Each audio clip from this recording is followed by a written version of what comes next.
जय हिंद आप सभी को। तो चलिए शुरुआत करते हैं। आज के इस क्लास में youth publication Bihar police driver का प्रैक्टिस सेट कंप्लीट करेंगे और आज के इस क्लास में इस बुक का हम प्रैक्टिस सेट नंबर 5 देखेंगे। इसके पहले 1 से लेकर 4 तक करवा चुके हैं, तो इसके बीच में कोई भी क्लास आपका छूट गया है तो जाके प्लेलिस्ट चेक कीजिएगा। आपको 1 से लेकर 4 तक आपको सारा क्लास मिल जाएगा। बहुत महत्वपूर्ण क्लास है, तो हर वो प्रैक्टिस सेट को देखा कि जितना हो सके रिवीजन कीजिए ताकि एग्जाम में जो है ना आप अच्छा स्कोर कर पाइएगा। ठीक है, तो ध्यानपूर्वक पूरी क्लास को देखिए और अंत तक क्लास को ज़रूर देखिएगा और लास्ट में आप लोग कमेंट कर दिया कि आप लोग का जो 100 में कितना मार्क्स आया। ठीक है, तो चलिए शुरुआत करते हैं प्रैक्टिस सेट नंबर 5। तो देखिए प्रैक्टिस सेट नंबर 5 का पहला क्वेश्चन करा है, हिमालय की सबसे ऊंची चोटी पर चढ़ने वाला प्रथम भारतीय कौन था, बताइए। क्वेश्चन करा है कि हिमालय की सबसे ऊंची चोटी पर चढ़ने वाला प्रथम भारतीय कौन था, बताइए। तो एक का सही उत्तर क्या होगा, तो ऑप्शन नंबर यहाँ पे बी होगा। क्या होगा, तेंजिंग नोरगे हैं। कौन है, तेंजिंग नोरगे हैं। नेक्स्ट आइए करा कि 1937 से 38 के दौरान बिहार में बकासत आंदोलन किसके द्वारा आयोजित किया गया था, बताइए। क्वेश्चन करा है कि 1937 से 38 के दौरान बिहार में बकासत आंदोलन किसके द्वारा आयोजित किया गया था। तो 2 का सही उत्तर क्या होगा, तो ऑप्शन नंबर यहाँ पे सी होगा, स्वामी सदानंद सरस्वती के द्वारा किया गया था। नेक्स्ट आइए करा कि अंतर्राष्ट्रीय ओलंपिक समिति का कार्यालय जो है स्थित है कहाँ, बताइए। अंतर्राष्ट्रीय ओलंपिक समिति का जो कार्यालय है कहाँ अवस्थित है। तो 3 का सही उत्तर क्या होगा, तो ऑप्शन नंबर यहाँ पे ए कहाँ है, तो लुसाने में है। तो अंतर्राष्ट्रीय ओलंपिक समिति की स्थापना अगर पूछेगा तो कब हुआ था, तो 23 जून 1884 को जो है इसका स्थापना किया गया था। और इसका मुख्यालय बोलेगा तो कहाँ है, स्विट्जरलैंड के कहाँ है, तो लुसाने शहर में स्थित है। नेक्स्ट क्वेश्चन नंबर 4 पे करा, अंतर्राष्ट्रीय योग दिवस कब मनाया जाता है, बताइए। अंतर्राष्ट्रीय योग दिवस कब मनाते हैं। तो 4 का सही उत्तर क्या होगा, तो ऑप्शन नंबर यहाँ पे सी होगा, 21 जून को क्या मनाते हैं, अंतर्राष्ट्रीय योग दिवस मनाते हैं। चलिए आगे देखिए। नेक्स्ट आइए करा कि मीनाक्षी मंदिर कहाँ स्थित है, बताइए। मीनाक्षी मंदिर कहाँ अवस्थित है। तो 5 का सही उत्तर क्या होगा, तो ऑप्शन नंबर यहाँ पे हो जाएगा ए, कहाँ है, तो मदुरई में है। नेक्स्ट आइए करा कि भारत में सबसे लंबा नदी पर बना पुल कहाँ है, बताइए। भारत में सबसे लंबा नदी पर बना पुल कौन सा है, बताइए। भारत में सबसे लंबा नदी पर पुल जो है कहाँ है, बताइए। तो 6 का सही उत्तर क्या होगा, तो ऑप्शन नंबर बी, कहाँ है, तो बिहार में। कहाँ है, बिहार में। तो याद रखिएगा ना कि सबसे लंबा पुल का बात किया तो क्या हो जाएगा, बिहार में है। जो पटना में कहाँ है, गंगा नदी पर स्थित है। कौन सा, उसका नाम क्या है, तो महात्मा गांधी सेतु पुल है। ठीक है, सबको पता होगा, जिस पे अब बहुत ज़्यादा जाम लगता है। अगर जाम लग गया तो आपको 2-3 घंटा उसके ऊपर ही आपको गुजारा है, इससे पहले आपको नहीं है। चलिए आगे देखिए। नेक्स्ट क्वेश्चन पे आइए करा कि निम्नलिखित में से कौन सा थर्मल पावर प्लांट बिहार में स्थित नहीं है, बताइए। क्वेश्चन कर रहा है कि निम्नलिखित में से कौन सा थर्मल पावर प्लांट बिहार में स्थित नहीं है, बताइए। कौन जो है ना बिहार में नहीं है, बाकी 3 कहाँ है, तो बिहार में है। तो 7 का सही उत्तर क्या होगा, तो ऑप्शन नंबर सी, औरैया जो है ना बिहार में नहीं, कि मुजफ्फरपुर बिहार में है, बरौनी बिहार में, कहलगांव कहाँ है, तो भागलपुर में है। ये सब क्या है, तो बिहार में है। औरैया थर्मल पावर प्लांट बोलेगा तो उत्तर प्रदेश के औरैया जिले के दिव्यापुर में स्थित है। नेक्स्ट आइए करा कि बिहार में 1857 की क्रांति को किसके नेतृत्व में दिया था, बताइए। करा बिहार में 1857 की क्रांति को किसने नेतृत्व मतलब किया था या दिया था, बताइए। तो 8 का सही उत्तर क्या होगा, तो ऑप्शन नंबर ए होगा, कुंवर सिंह। क्या होगा, तो कुंवर सिंह। नेक्स्ट आइए करा कि एक पौधे पर दूसरा उगने वाला पौधा क्या कहलाता है, बताइए। एक पौधे पर दूसरा उगने वाला पौधा क्या कहलाता है। तो 9 का सही उत्तर क्या होगा, तो ऑप्शन नंबर डी, एपीफाइट बोलते हैं। क्या बोलते हैं, एपीफाइट बोलते हैं। तो एक पौधे पर दूसरा उगने वाला पौधा एपीफाइट कहलाता है और ये वृक्षों के तने, शाखाएं, दरारों आदि में उपस्थित मिट्टी में उपज जाते हैं। और एपीफाइट जो होता है, एपीफाइट को वायु पौधे भी कहा जाता है। नेक्स्ट आइए क्वेश्चन नंबर 10 पे, आइए निम्न में से कौन सा एक मादा लिंग हार्मोन है, बताइए। क्वेश्चन करा निम्न में से कौन सा एक जो है ना मादा लिंग हार्मोन है, बताइए कौन है। तो 10 का सही उत्तर क्या होगा, तो ऑप्शन नंबर ए, प्रोजेस्टेरॉन है। क्या है, तो प्रोजेस्टेरॉन है। प्रोजेस्टेरॉन क्या, एक मादा लिंग हार्मोन है और यह एस्ट्रोजन के सहयोग कर स्तन के विकास एवं दूध ग्रंथियों की जो है ना सक्रिय करता है। और इसके अतिरिक्त जो है ना यह गर्भावस्था एवं प्रसव में होने वाले परिवर्तन से भी संबंध होता है। ठीक है, चलिए आगे देखिए। नेक्स्ट क्वेश्चन पे आइए। क्वेश्चन नंबर 11 करा, अनुवांशिकी के जनक जो है ना वैज्ञानिक कौन है, बताइए। अनुवांशिकी के जनक वैज्ञानिक कौन है, बताइए। तो 11 का सही उत्तर क्या होगा, तो option number D, Gregor Mendel है। कौन है, ग्रेगर जॉन मेंडल है। नेक्स्ट आइए करा कि सफ़ेद फास्फोरस का आकार होता है, कैसा होता है, बताइए। सफ़ेद फास्फोरस का जो आकार होता है कैसा होता है। तो 12 का सही उत्तर क्या होगा, तो ऑप्शन नंबर यहाँ पे हो जाएगा बी, चतुष्फलकीय होता है। क्या, चतुष्फलकीय होता है। नेक्स्ट आइए करा कि न्यूक्लियॉन का मान होता है कितना होता है, बताइए। न्यूक्लियॉन का जो मान होता है कितना होता है, बताइए क्या होगा। तो 13 का सही उत्तर क्या होगा? तो ऑप्शन नंबर यहाँ पे डी होगा। न्यूट्रॉन एवं प्रोटॉन की क्या होगा? तो संख्या होगा। तो याद रखिए ना कि किसी भी परमाणु में न्यूक्लियॉन की संख्या प्रोटॉन एवं न्यूट्रॉन की संख्या के योग के क्या होती है? बराबर होता है, और जिसे उस परमाणु की द्रव्यमान संख्या कहा जाता है। नेक्स्ट है, ये करा कि निम्नलिखित में से कौन सा रासायनिक परिवर्तन नहीं है? बताइए। क्वेश्चन करा कि निम्नलिखित में से कौन सा रासायनिक परिवर्तन नहीं है? बताइए। तो 14 का सही उत्तर क्या होगा? तो ऑप्शन नंबर यहाँ पे हो जाएगा सी। उबलता हुआ पानी क्या है? तो रासायनिक परिवर्तन नहीं है, लेकिन प्रकाश संश्लेषण, बहुलीकरण और दहन क्या है? ये सभी जो है रासायनिक परिवर्तन है। ठीक है, चलिए आगे देखिए। नेक्स्ट क्वेश्चन हो रहा है 15 पे, करा विद्युत सेल में किस तरह की ऊर्जा निहित होती है? बताइए।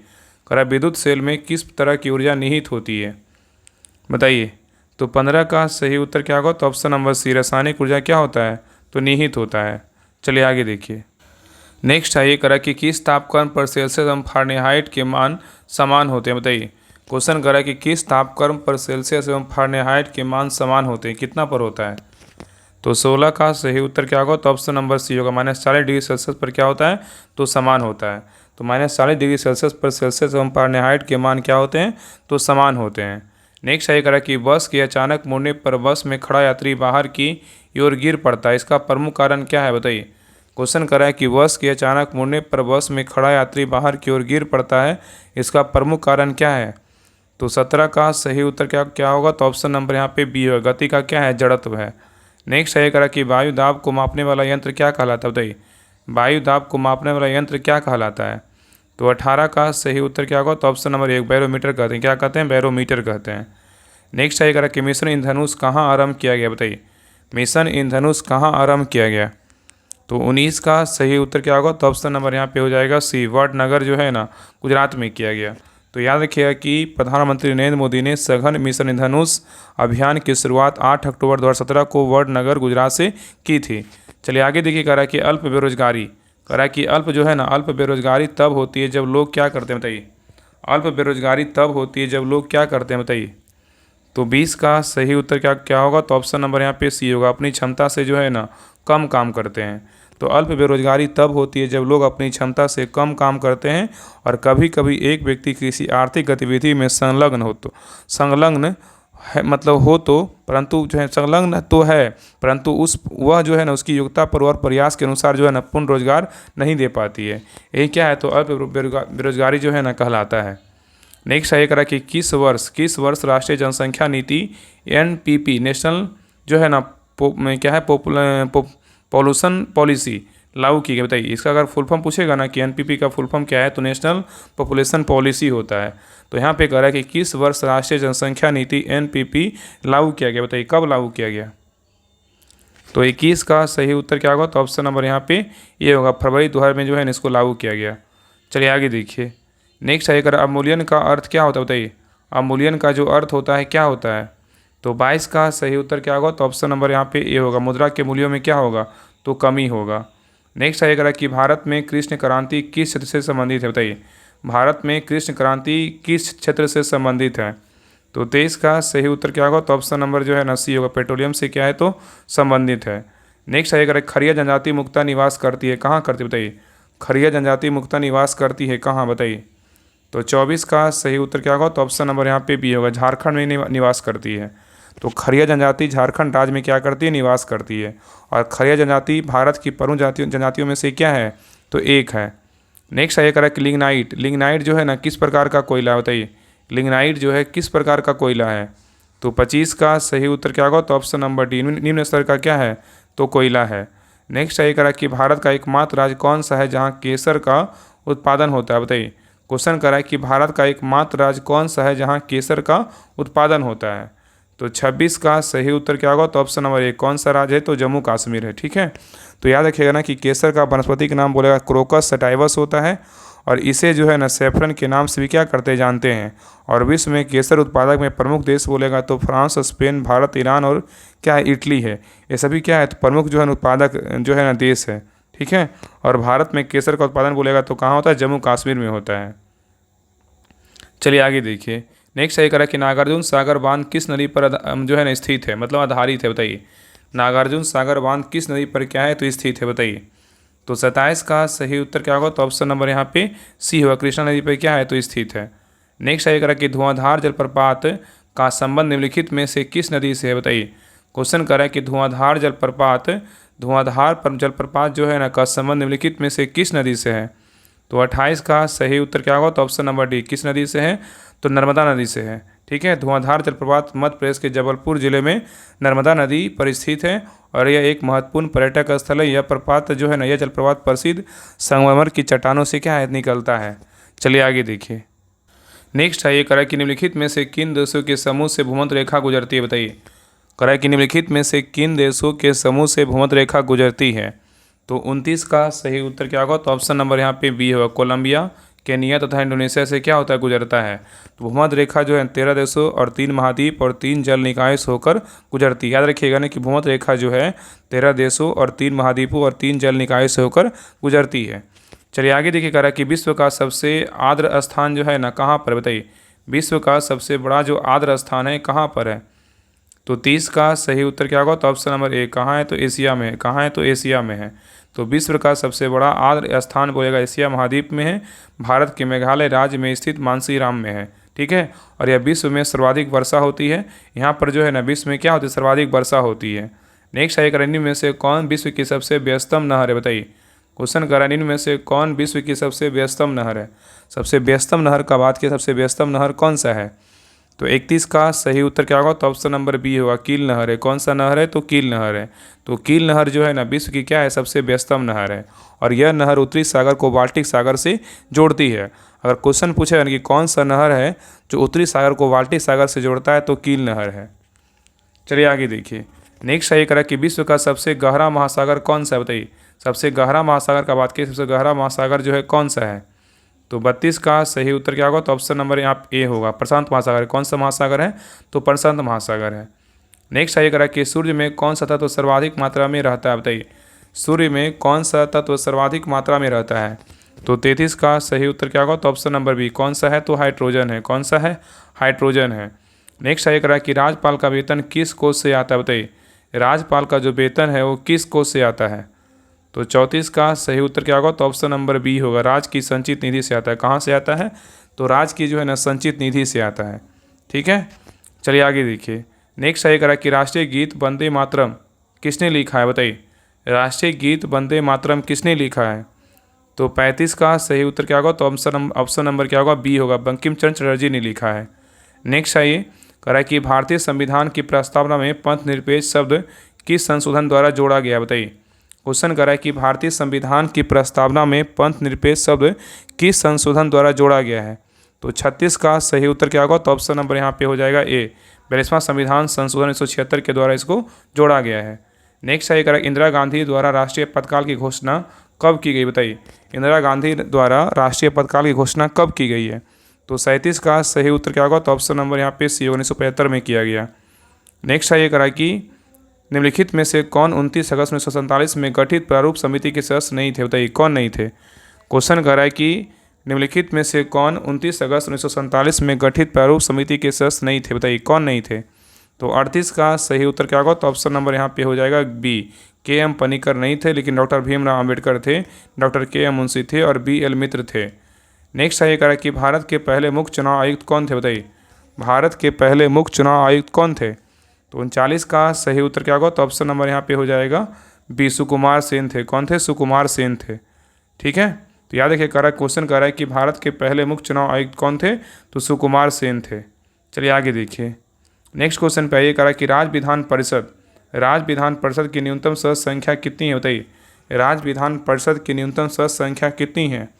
तो 40 का सही उत्तर क्या होगा, तो ऑप्शन नंबर डी। कितना है, तो 40 है। कितना है, तो 40 है। ठीक है, तो याद रखिएगा कि राज्य विधान परिषद की न्यूनतम सदस्य संख्या बोले कितना है, 40 है। और किसी राज्य में विधान परिषद अनुच्छेद 169 के द्वारा संसद द्वारा उन्मूलन या सृजन की जा सकती है। ठीक है, चलिए आगे देखिए। नेक्स्ट आएगा कि विधान परिषद के सदस्य का कार्यकाल कितना होता है, बताइए। विधान परिषद के सदस्य का जो कार्यकाल होता है कितना होता है, बताइए क्या होगा। तो 41 का सही उत्तर क्या होगा, तो ऑप्शन नंबर बी होगा। कितना होता है, 6 वर्ष होता है। नेक्स्ट आइए करा कि निर्विरोध निर्वाचित होने वाले भारत के प्रथम राष्ट्रपति कौन थे, बताइए। निर्विरोध निर्वाचित होने वाले भारत के प्रथम राष्ट्रपति जो थे कौन थे। तो 42 का सही उत्तर क्या होगा, तो option number D. N Sanjiva Reddy थे। कौन थे, नीलम संजीव रेड्डी थे। नेक्स्ट है करा कि भारतीय संविधान की 8वीं अनुसूची में कितनी भाषाएं शामिल है, बताइए। क्वेश्चन करा है कि भारतीय संविधान की 8वीं अनुसूची में कितनी भाषाएं शामिल है। 43 का सही उत्तर क्या क्या होगा, तो ऑप्शन नंबर यहाँ पे ये होगा कितनी भाषाएं शामिल है, तो 22 भाषाएं जो है ना शामिल है। नेक्स्ट है ये करा कि पाकिस्तान नाम किसने दिया, बताइए। पाकिस्तान नाम किसने दिया है, तो 44 का सही उत्तर क्या होगा, तो ऑप्शन नंबर डी चौधरी रहमत अली ने दिया। नेक्स्ट है करा कि स्वराज मेरा जन्मसिद्ध अधिकार है और मैं इसे लेकर रहूँगा, यह कथन किसका है, बताइए। क्वेश्चन करा कि स्वराज मेरा जन्मसिद्ध अधिकार है और मैं इसे लेकर रहूँगा, यह कथन किसका है, बताइए। तो 45 का सही उत्तर क्या होगा, तो ऑप्शन नंबर यहाँ पे हो जाएगा बी, लोकमान बाल गंगाधर तिलक का है। नेक्स्ट है कि भारतीय राष्ट्रीय कांग्रेस के संस्थापक कौन थे, बताइए। भारतीय राष्ट्रीय कांग्रेस के जो संस्थापक थे कौन थे, तो 46 का सही उत्तर क्या होगा, तो ऑप्शन नंबर डी कौन थे, एओ हुम थे। कौन थे, एओ हुम थे। तो याद रखिएगा ना कि भारतीय राष्ट्रीय कांग्रेस की स्थापना ब्रिटिश राज में 28 दिसंबर 1885 को हुई थी और इसके प्रमुख संस्थापक बोले एओ हुम तथा अन्य संस्थापक दिनसा वाचा एवं दादाभाई नौरोजी थे। नेक्स्ट है कि अंग्रेजी सरकार द्वारा किस ईस्वी में सूती वस्त्रों का पर आयात कर जो है ना हटा लिया गया, बताइए।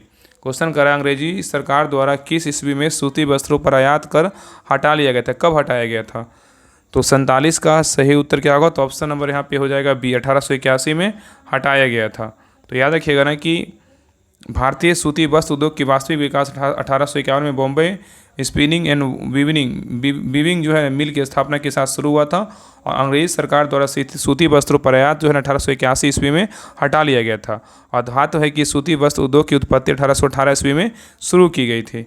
चलिए आगे देखिए करा कि गोवा पुर्तगालियों में से कब मुक्त हुआ, बताइए। गोवा पुर्तगालियों से जो है ना कब मुक्त हुआ, तो 48 का सही उत्तर क्या होगा, तो ऑप्शन नंबर यहाँ पे हो जाएगा ए, 1961 में जो है ना मुक्त हुआ था। तो याद रखिए कि 15 अगस्त 1947 को भारत को अंग्रेजों से आज़ादी मिल गई थी, किंतु गोवा का एवं दमन द्वीप पर पुर्तगालियों का शासन अभी भी था। अंततः 19 दिसंबर 1961 को सैन्य कार्रवाई द्वारा गोवा एवं दमन द्वीप को पुर्तगालियों से मुक्त करा लिया गया। नेक्स्ट है कि मुजफ्फरपुर बम कांड में किसको फांसी की सजा दी गई थी, बताइए। मुजफ्फरपुर बम कांड में किसको फांसी की सजा दी गई थी, तो 49 का सही उत्तर क्या होगा, तो ऑप्शन नंबर यहाँ पे हो जाएगा बी, खुदीराम बोस को जो है ना फांसी दिया गया था। ठीक है, तो मुजफ्फरपुर बम कांड की घटना 30 अप्रैल 1908 को हुई थी। इसमें जो है ना खुदीराम बोस व प्रफुल्ल चाकी ने अंजाम दिया था। इसमें जिलाधिकारी किंग्सफोर्ड की जगह लेडी कनेडी की मृत्यु हो गई। इस अपराध में 17 वर्षीय युवक खुदीराम बोस को 11 अगस्त 1908 को फांसी दे दी गई थी। चलिए आगे देखिए करा कि दीन ए इलाही किसने शुरू किया था, बताइए। दीन ए इलाही जो था किसने शुरू किया था, तो 50 का सही उत्तर क्या होगा, तो ऑप्शन नंबर यहाँ पे सी होगा, अकबर शुरू किया था। कौन किया था, अकबर शुरू किया था। नेक्स्ट आएगा कि पानीपत का तृतीय युद्ध किसके बीच लड़ा गया था, बताइए। पानीपत का तृतीय युद्ध किसके बीच लड़ा गया था, तो 51 का सही उत्तर क्या होगा, तो ऑप्शन नंबर यहाँ पे डी होगा, अफगान और मराठा के बीच लड़ा गया था। तो याद रखना कि पानीपत का जो है ना प्रथम युद्ध बोलेगा तो कब हुआ था, तो 21 अप्रैल 1526 को हुआ था। और ये जो युद्ध हुआ था बाबर और इब्राहिम लोदी के बीच हुआ था और इस युद्ध में जो है ना भारत में मुगल साम्राज्य की नींव पड़ी थी। और दूसरा बोलेगा तो 5 नवंबर 1556 को हुआ था और तीसरा बोलेगा तो 14 जनवरी 1761 को हुआ था। ठीक है, और अफगान तथा मराठों के बीच लड़ा गया था। नेक्स्ट आगे करा कि विजयनगर साम्राज्य में अमरम शब्द का अर्थ क्या था, बताइए। विजयनगर साम्राज्य में अमरम शब्द का अर्थ क्या था, तो 52 का सही उत्तर क्या होगा, तो ऑप्शन नंबर यहाँ पे बी होगा, सैनिकों का क्या होगा, अनुदान होगा। क्या होगा, सैनिकों का अनुदान होगा। नेक्स्ट आएगा कि दिल्ली के किस सुल्तान ने स्वयं को नियाबत ए खुदाई कहा था, बताइए। क्वेश्चन कर रहा है कि दिल्ली के किस सुल्तान ने स्वयं को नियाबत ए खुदाई कहा था, तो 53 का सही उत्तर क्या होगा, तो ऑप्शन नंबर यहाँ पे हो जाएगा सी, बलबन होगा। क्या होगा, तो बलबन होगा। नेक्स्ट आएगा खजुराहो में मंदिरों का निर्माण किया गया था, बताइए किसके द्वारा। खजुराहो में मंदिरों का निर्माण किया गया था किसके द्वारा, तो 54 का सही उत्तर क्या होगा, तो ऑप्शन नंबर यहाँ पे सी होगा, बुंदेलखंड के चंदेलों के द्वारा इसको जो है ना निर्माण किया गया था। तो याद रखिए कि खजुराहो मध्य प्रदेश में स्थित एक प्रमुख शहर है जो अपनी प्राचीन मंदिरों के लिए क्या है, तो प्रसिद्ध है। और यह मध्य प्रदेश के जो है छतरपुर जिले में क्या है, तो स्थित है। नेक्स्ट आइए कह रहा है कि भगवान बुद्ध का जन्म लुम्नी में हुआ था। लुम्नी कहाँ है, बताइए। सबको पता है लुम्नी कहाँ है, तो नेपाल में है। कहाँ है, तो नेपाल में है। तो याद रखिए गौतम बुद्ध बौद्ध धर्म के संस्थापक थे। इनका जन्म 563 ईसा पूर्व में कपिल वस्तु के लुम्नी नामक स्थान पर हुआ था। और लुम्नी जो है न वर्तमान में नेपाल में क्या है, तो स्थित है। और गौतम बुद्ध के पिता का नाम बोलेगा तो सूर्योधन था और शाक गण के जो है न मुखिया थे। और 80 वर्ष की अवस्था में 483 ईसा पूर्व में कुशीनगर उत्तर प्रदेश में इनकी मृत्यु हो गई थी। और इसे बौद्ध धर्म में जो है न महापरिनिर्वाण कहा गया है। चलिए आगे देख रहा है कि पुराणों की संख्या, बोला कि पुराणों की जो संख्या है ना कितनी है बताइए। सबको पता है पुराण कितना है, तो 18 है। पुराण कितना है, तो 18 है। नेक्स्ट है यार, मोहनजोदड़ो की खोज R.D. बनर्जी ने कब की थी बताइए। मोहनजोदड़ो की खोज R.D. बनर्जी ने कब की थी, तो 57 का सही उत्तर क्या होगा, तो ऑप्शन नंबर यहाँ पे बी होगा, 1922 ईस्वी में किया था। चलिए आगे देखिए। नेक्स्ट है करा असहयोग आंदोलन के दौरान किसने बिहार में किसानों की अगुवाई की थी बताइए। करा असहयोग आंदोलन के दौरान किसने बिहार में किसानों की अगुवाई की थी, किसने किया था, तो 58 का सही उत्तर क्या होगा, तो ऑप्शन नंबर यहाँ पे बी होगा, स्वामी विवेकानंद ने किया था। नेक्स्ट है करा कि हाल ही में चित्र त्रिसेवा डेजर्ट हंट अभ्यास कहाँ पर आयोजित किया गया था बताइए। क्वेश्चन करा कि हाल ही में त्रिसेवा डेजर्ट हंट अभ्यास कहाँ पर आयोजित किया गया था, तो 59 का सही उत्तर क्या होगा, तो ऑप्शन नंबर ए, जोधपुर में किया गया था। कहाँ किया गया था, जोधपुर में किया गया था। नेक्स्ट है करा कि मई 2025 में किस कंजर्वेटिव नेता को जर्मनी का नया चांसलर चुना गया बताइए।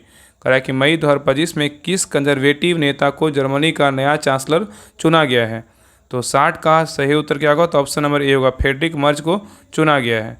चलिए आगे देखिए, यहाँ से क्वेश्चन है मोटर वाहन अधिनियम नियमावली तथा क्या है, तो यातायात नियम एवं क्या है संकेत से क्वेश्चन है 20 क्वेश्चन। आपको आगे फिर क्या होगा, पाठ पुर्जे से होगा। तो देखिए क्वेश्चन नंबर 61 कह रहा है कि सड़क मरम्मत के समय वाहन की रफ्तार कितनी होनी चाहिए बताइए।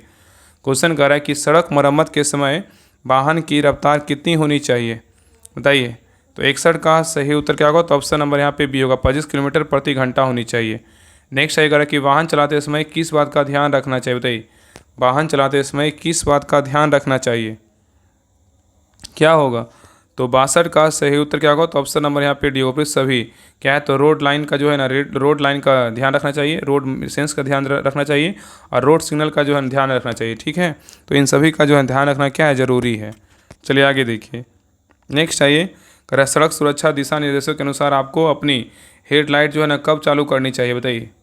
क्वेश्चन कर रहा है कि सड़क सुरक्षा दिशा निर्देशों के अनुसार आपको अपनी हेडलाइट कब चालू करनी चाहिए, तो 63 का सही उत्तर क्या होगा, तो ऑप्शन नंबर यहाँ पे ए होगा, सूर्यास्त के 30 मिनट जो है ना बाद जो इसको चालू करनी चाहिए। नेक्स्ट ये कह रहा है कि ट्रैफिक सिग्नल की जलती बुझती लाल बत्ती का अर्थ क्या है बताइए। ट्रैफिक सिग्नल की जलती बुझती लाल बत्ती का अर्थ क्या है, तो 64 का सही उत्तर क्या होगा, तो ऑप्शन नंबर ए होगा, अपनी गाड़ी को पहले रोकिए फिर दाएं बाएं देखकर चलिए। नेक्स्ट है कह रहा है कि जब वाहन स्थिति चलता है तो संचालन का क्रम जो है ना क्या होता है। क्वेश्चन कर रहा है कि जब वाहन स्थिर स्थिति में चलता है तो संचालन का क्रम जो है क्या होता है, तो 65 का सही उत्तर क्या होगा, तो ऑप्शन नंबर यहाँ पे बी होगा, स्टार्ट गियर मिरर जो है ना सिग्नल मूव होता है। ठीक है, चलिए आगे देखिए। नेक्स्ट है कह रहा है कि मोटर गाड़ी अधिनियम के अंतर्गत लोगों को पगड़ीधारी सीखों को छोड़कर मोटरसाइकिल चलाने के लिए अनिवार्य है बताइए। क्वेश्चन कर रहा है कि मोटर गाड़ी अधिनियम के अंतर्गत लोगों को पगड़ीधारी सीखों को छोड़कर मोटरसाइकिल चलाने के लिए अनिवार्य है बताइए। तो 66 का सही उत्तर क्या होगा, तो ऑप्शन नंबर यहाँ पे डी होगा, ट्रक और क्या होगा, ट्रैक्टर होगा। क्या होगा, ट्रैक्टर और क्या होगा, ट्रक होगा।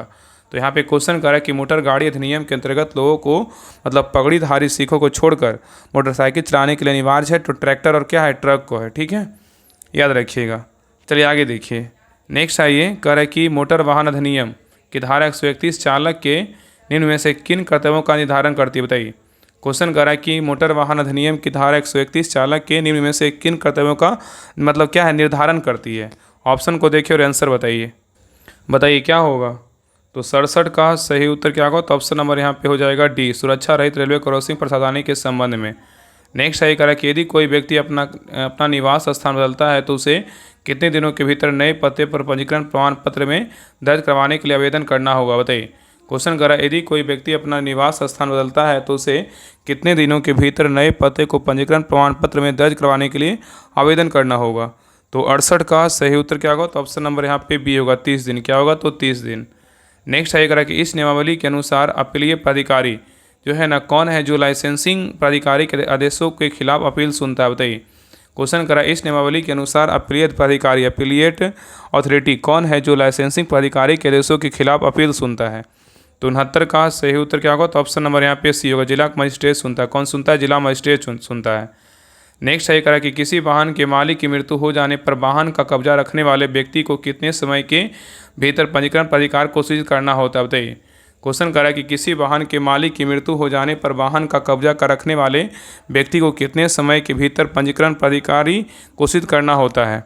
तो 70 का सही उत्तर क्या होगा, तो ऑप्शन नंबर यहाँ पे ए होगा, 30 दिन। कितना है, तो 30 दिन।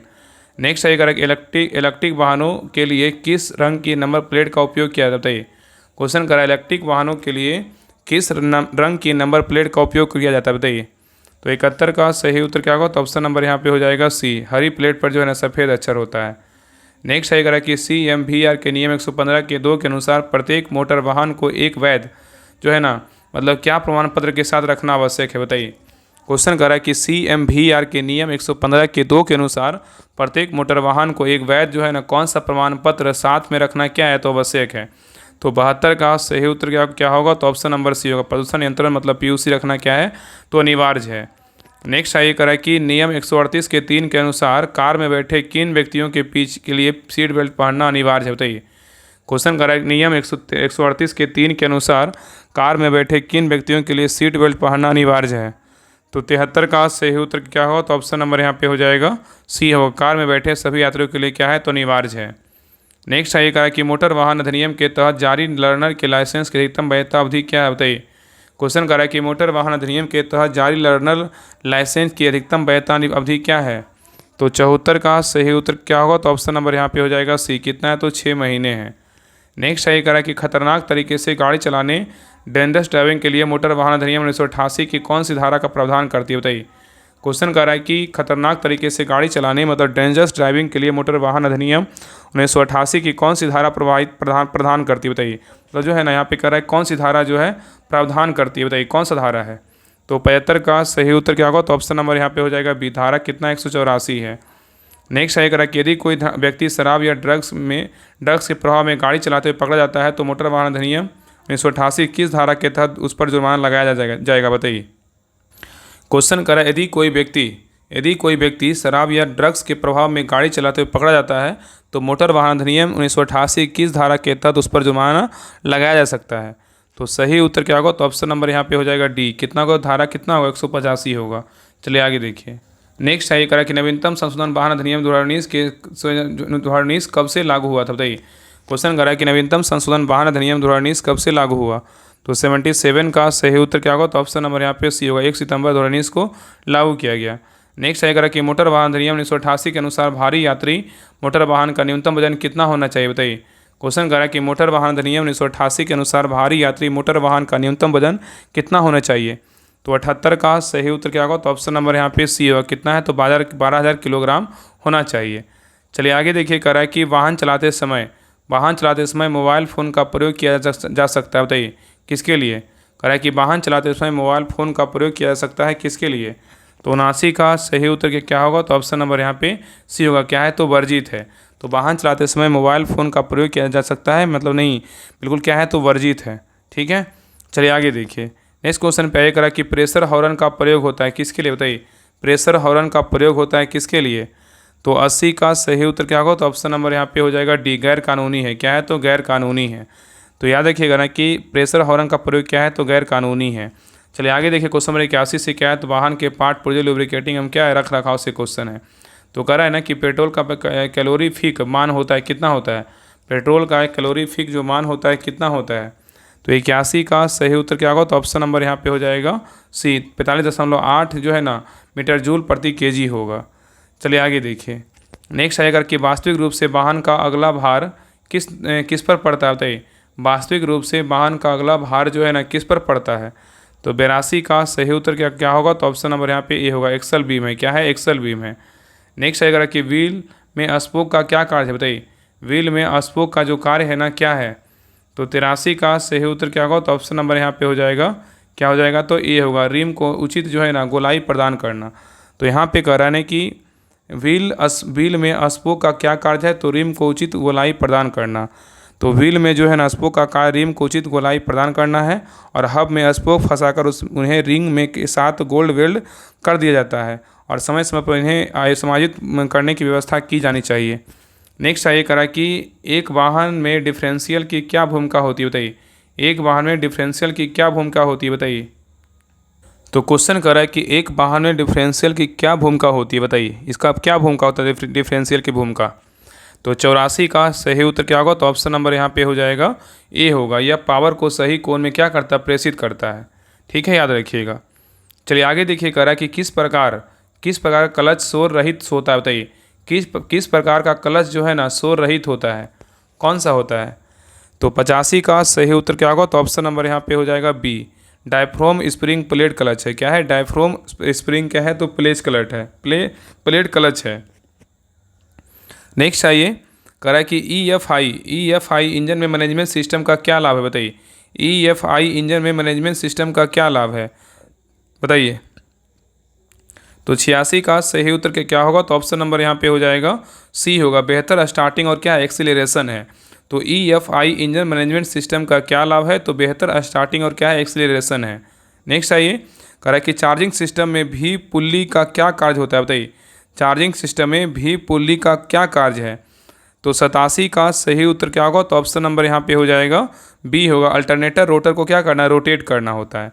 तो चार्जिंग सिस्टम में भी का कार्य अल्टरनेटर रोटेट करता है, जिससे विद्युत शक्ति जो है ना उत्पन्न होती है। चलिए आगे देखिए। नेक्स्ट आइए, करा कि छोटे डीजल इंजन में एग्जॉस्ट मैनिफोल्ड की किसकी बनी होती है? बताइए, छोटे डीजल इंजन में एग्जॉस्ट मैनिफोल्ड जो है ना किसकी बनी होती है? तो 88 का सही उत्तर के क्या होगा? तो ऑप्शन नंबर यहाँ पे ए होगा, कास्ट आयरन। किसका बना होता है? तो कास्ट आयरन का बना होता है। नेक्स्ट आइए, करा एक इंजन की स्पीड को कंट्रोल करने के लिए प्रयोग करने वाले मैकेनिज्म को क्या कहते हैं? करा एक इंजन की स्पीड को कंट्रोल करने के लिए प्रयोग करने वाले मैकेनिज्म को क्या कहते हैं? बताइए। तो 89 का सही उत्तर क्या होगा? तो ऑप्शन नंबर यहाँ पे बी होगा, गवर्नर कहते हैं। क्या कहते हैं? तो गवर्नर कहते हैं। तो एक इंजन की स्पीड को कंट्रोल करने के लिए प्रयोग करने वाले मैकेनिज्म को क्या बोलते हैं? गवर्नर कहते हैं। और गवर्नर एक क्या है? मैकेनिकल डिवाइस है जो कि इंजन के साथ उपयोग किया जाता है, और यह इंजन के ऊपर लोड वेरिएशन के कारण उसके स्पीड में क्या होता है? परिवर्तन को बनाए रखता है। नेक्स्ट है ये करा कि वाटर सेपरेटर क्या कार्य करता है? बताइए, वाटर सेपरेटर क्या कार्य करता है? तो 90 का सही उत्तर क्या होगा? तो ऑप्शन नंबर यहाँ पे बी होगा, डीजल से पानी क्या करता है? अलग करता है। नेक्स्ट आइए, कह रहा है कि सिलेंडर घिसावट निम्न में से कौन सी सही है? सिलेंडर घिसावट निम्न में से कौन सी सही है? तो 91 का सही उत्तर क्या होगा? तो ऑप्शन नंबर डी होगा, रिबोरिंग क्या है? तो सही है। रिबोरिंग क्या है? तो सही है। तो सिलेंडर ग्राइंडिंग प्रक्रिया रिबोरिंग कहलाती है, जबकि अन्य तीन टेपरनेस, ओवल्टी तथा वियरनेस आदि सिलेंडर डिफेक्ट करता होता है। ठीक है, क्या सिलेंडर डिफेक्ट होता है। नेक्स्ट है करा कि निम्नलिखित में से किसके संपर्क में पानी रहता है? बताइए, किसके संपर्क में पूछा है कि पानी रहता है? तो 92 का सही उत्तर क्या होगा? तो ऑप्शन नंबर यहाँ पे हो जाएगा बी होगा, वेट लाइनर। क्या है? तो वेट लाइनर है।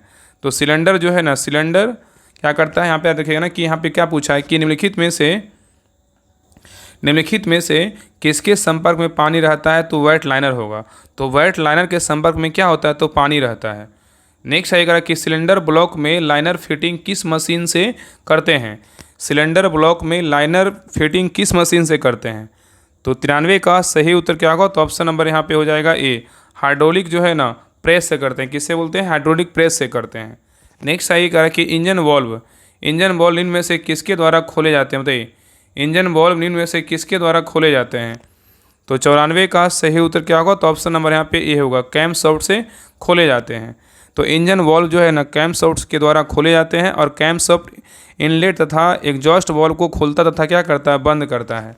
नेक्स्ट है ये करा कि डीजल के सिर जलने का मुख्य आधार क्या है? डीजल के सिर जलने का मुख्य आधार क्या है? तो 95 का सही उत्तर क्या होगा? तो ऑप्शन नंबर यहाँ पे हो जाएगा सी, C10 नंबर है। क्या है? तो C10 नंबर है।